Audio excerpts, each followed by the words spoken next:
सभी लोगों को नमस्ते। देखिए आज हम बताने वाले हैं नंबर सिस्टम।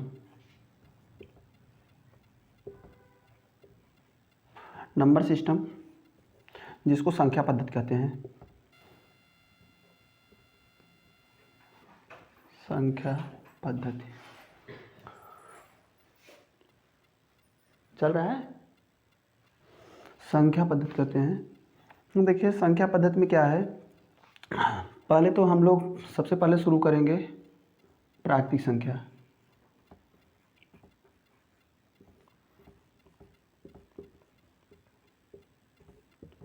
प्राकृतिक संख्या किसे कहते हैं? गिनती की संख्या को प्राकृतिक संख्या कहते हैं। इसको इंग्लिश में नेचुरल नंबर कहते हैं। गिनती की संख्या को प्राकृतिक संख्या कहते हैं, इसे नेचुरल नंबर कहते हैं। इसको यहाँ से इंडिकेट करते हैं और 1 2 3 4 5 सो इनफाइनाइट तक। कहा जाए कि सबसे छोटी प्राकृतिक संख्या क्या है? 1। सबसे बड़ी प्राकृतिक संख्या क्या है? कोई प्राकृतिक संख्या बड़ी नहीं है। अगर 2 लेंगे तो 2 से बड़ी 3 है, 3 लेंगे 3 से बड़ी 4 है, सो अनंत। इसलिए सबसे बड़ी प्राकृतिक संख्या अनंत या पता नहीं है कह सकते हैं। और सबसे छोटी प्राकृतिक संख्या 1। दूसरा है इस पर पूर्ण संख्या। पूर्ण संख्या जिसको इंग्लिश में कहते हैं होल नंबर।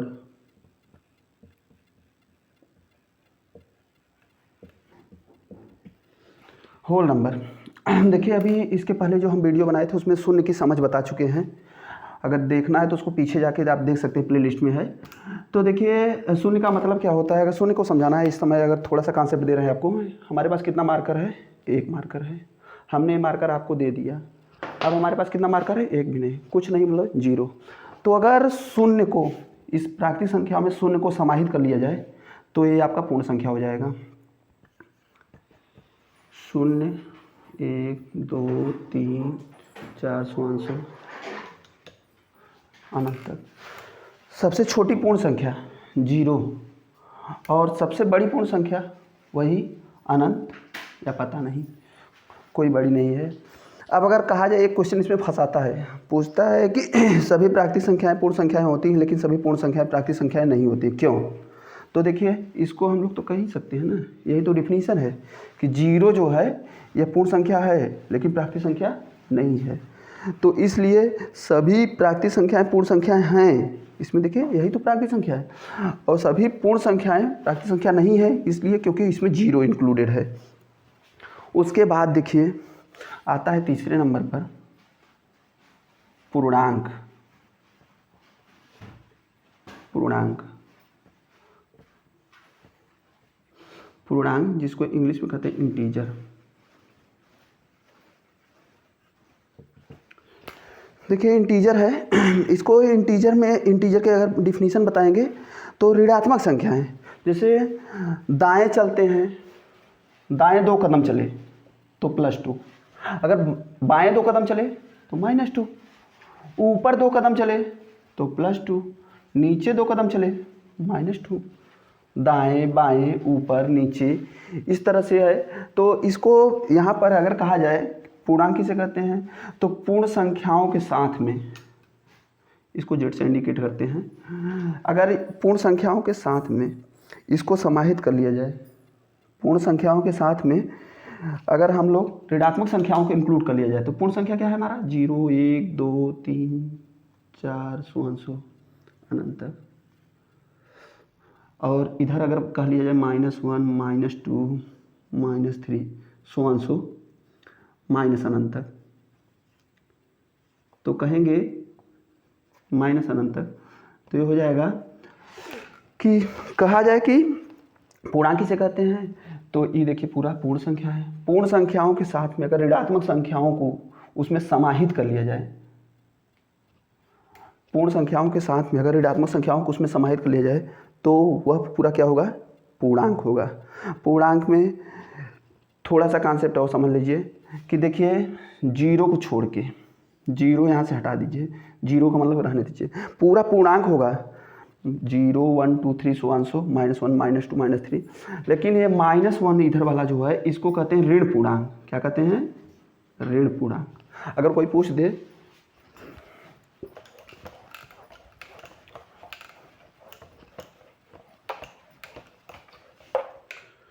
देखिए धन पूर्णांक,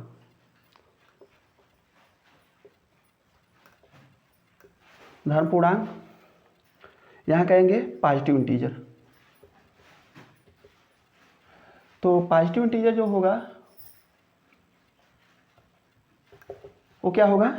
इसको आई प्लस से इंडिकेट करते हैं, प्लस मतलब पॉजिटिव। इसको हो जाएगा 1 2 3 4 so on so plus infinity. तो उसके बाद होगा ऋण पूर्णांक, ऋण पूर्णांक।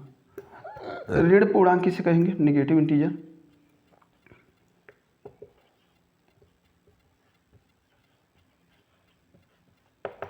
ऋण पूर्णांक किसे कहते हैं? इसको आई माइनस से इंडिकेट करते हैं। यहाँ से हो जाएगा -1, यहाँ से लिख सकते हैं -1 -2 -3 सो ऑन सो माइनस अनंत तक। इसको ऋण पूर्णांक कहेंगे। तो अच्छा पूछेंगे जीरो क्या है? नोट, स्पेशल नोट, इसको याद करिएगा। जीरो, जीरो न तो धन पूर्णांक है न तो ऋण पूर्णांक है। इसके बाद क्या आता है? जीरो पूछेगा तो ये जान गए आप लोग।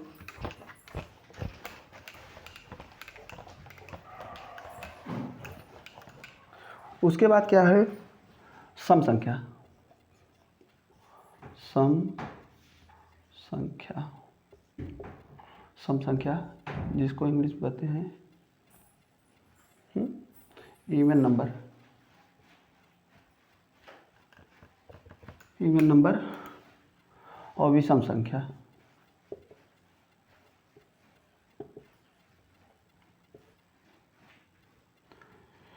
इसको आड नंबर कहते हैं, आड नंबर।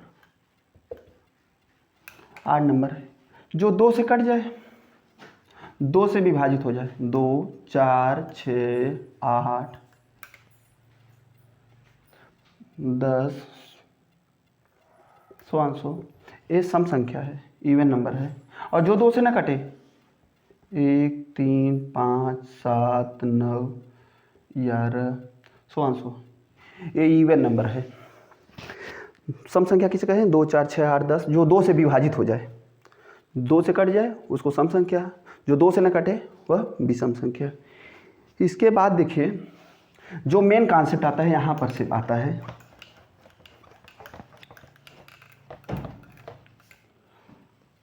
क्या कहते हैं? अभाज्य संख्या, अभाज्य संख्या। अभाज्य संख्या किसे कहते हैं? अभाज्य संख्या को तो देखिए अभाज्य संख्या जो होती है इसको कहते हैं, यहाँ पर जो अभाज्य संख्या है और जो भाज्य संख्या है इन दोनों में कन्फ्यूजन क्रिएट होता है लोगों को। अभाज्य संख्या और भाज्य संख्या यही में कन्फ्यूजन क्रिएट होता है कि अभाज्य संख्या किसे कहते हैं और भाज्य संख्या किसे कहते हैं। अभाज्य संख्या को कहते हैं प्राइम नंबर, प्राइम नंबर।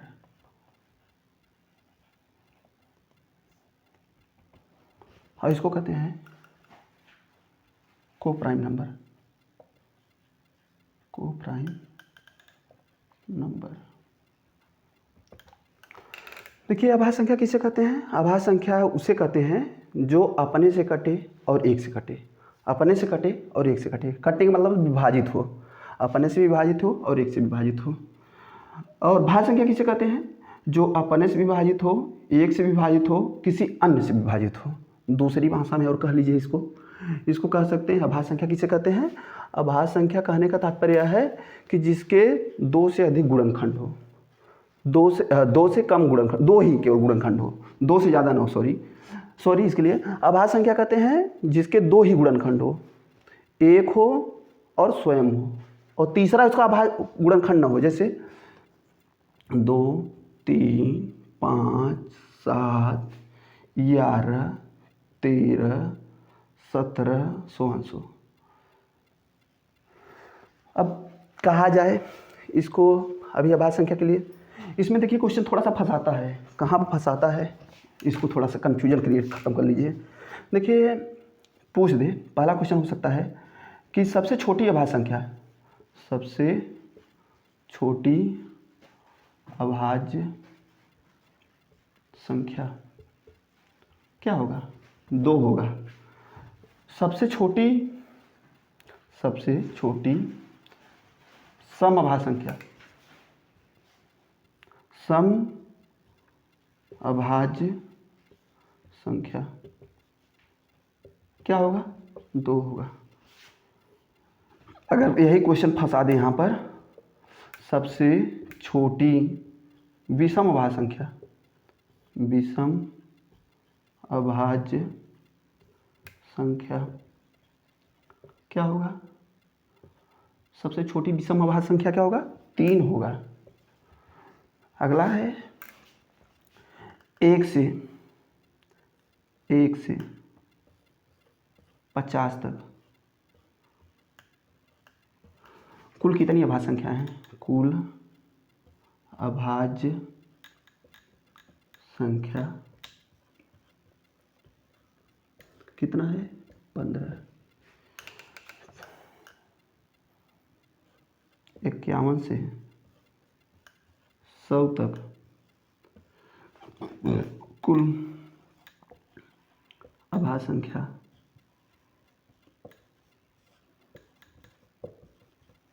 कितना है, 10। आपसे क्वेश्चन फंसा सकता है, कभी कभी टेट वोट में दे देता है क्वेश्चन। 1 से 100 तक कुल कितनी अभाज्य संख्या है, कितनी अभाज्य संख्या है, तो इसको जोड़ दीजिए, 15 10 25, सॉरी। अब आते हैं भाज्य संख्या पर। ये हो गया अभाज्य संख्या प्राइम नंबर। भाज्य संख्या पर आते हैं।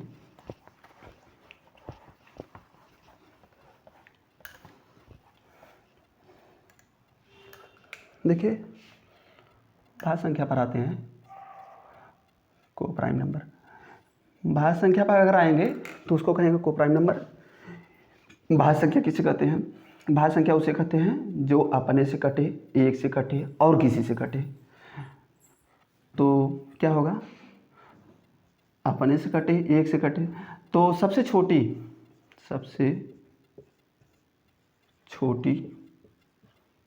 भाज्य संख्या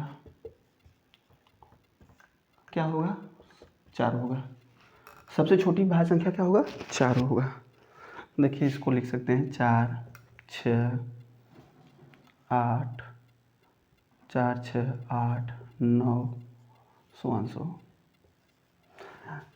जैसे देख लीजिए इसको 4 1 से कटा है ना, 1 चौके 4, 4 2 से कटा है, 2 दूनी 4, 4 4 से कटा हुआ है, 4 1 का 4। मतलब कि 4 कितनी संख्याओं से कट रहा है, 1 से कट रहा है, 2 से कट रहा है, 4 से कट रहा है। इसका मतलब 2 से अधिक संख्याओं से कट रहा है। अगर केवल 2 संख्याओं से कटेगा तो अभाज्य, और 2 से अधिक संख्याओं से कटे विभाजित होगा तो भाज्य। ठीक, इसके बाद आता है, अच्छा एक चीज़ और फंसाता है क्वेश्चन, कभी कभी पूछ लेता है 1। ये बताइए 1 क्या है, नोट 1 न तो भाज्य है न अभाज्य है, न तो भाज्य है न ही अभाज्य, न तो भाज्य है न अभाज्य। ठीक है, अब इसके बाद देखिए किसी संख्या को अभाज्य संख्या पहचानना। कोई संख्या दे देगा और पूछेगा कि ये भाज्य है कि अभाज्य है, इसको पहचानने के लिए देखिए कैसे अभाज्य संख्या पहचान। मेन हेडिंग ये होगा, अभाज्य संख्या की पहचान। बहुत इम्पॉर्टेंट ये चीज़ है, अभाज्य संख्या की पहचान कैसे जानेंगे आप, कि अभाज्य है कि नहीं। कोई भी संख्या होगा, मान लीजिए 8 है, 4 है, 8 है, 9 है, कुछ भी है, 9 ही मान लीजिए, 4 मान लीजिए, 9 मान लीजिए, 9 मान ले रहे हैं, एक तरह से समझिए। पहले 9 का वर्गमूल, अभी वर्गमूल तो नहीं पढ़ाएं, फिलहाल ये समझ लीजिए 9 का वर्गमूल कितना होगा। 9 का वर्गमूल जोड़ा बनता है वर्गमूल में, अभी भाग विधि से वर्गमूल भी बताएंगे हम। तो 3 त्रिक 9, ये हो जाएगा 3 आएगा बाहर। अब देखिए 3 अभाज्य संख्या अभी ये बताए थे, 2 3 5 7, कोई भी संख्या होगा इस तरह से। अगर जो वर्गमूल आ रहा है, इस वर्गमूल में को जितनी भी भाज्य संख्या इससे छोटी हैं या इसके बराबर हैं, अगर इससे कट रहा है तो इसका मतलब कि यह अभाज्य संख्या नहीं है, किसी भी हर हालत में वो नहीं है।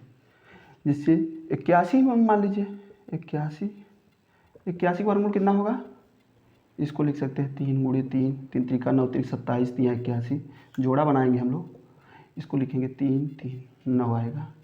9 देखिए, 9 इसमें से जो भी संख्याएं हैं, देखिए 2 से नहीं कटेगा 9, 9 में 2 का भाग करेंगे तो 2 चौका 8, ये तो नहीं कटेगा, ठीक है।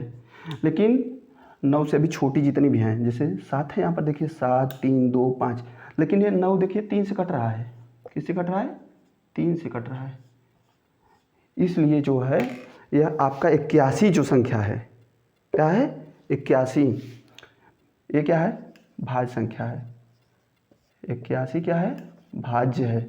9 क्या है, भाज्य है। इसी प्रकार से कोई भी संख्या होगा, अगर उसको आपको चेक करना है कि भाज्य है कि अभाज्य है, आप पूरा 1 से लेकर शुरू करिए, थोड़ा आपको कॉन्फिडेंस आएगा। अगर आप भाज्य संख्या अभाज्य संख्या पहचानना चाहते हैं तो अभाज्य संख्या पहचान की सबसे बड़ी ये है खासियत कि उसका वर्गमूल लीजिए, वर्गमूल जो आए उस वर्गमूल से के साथ में जितनी भी अभाज्य संख्याएं हैं उससे छोटी या उसके बराबर, उन संख्याओं से उसको विभाजित करिए। अगर वह उन संख्याओं से कट जाएगा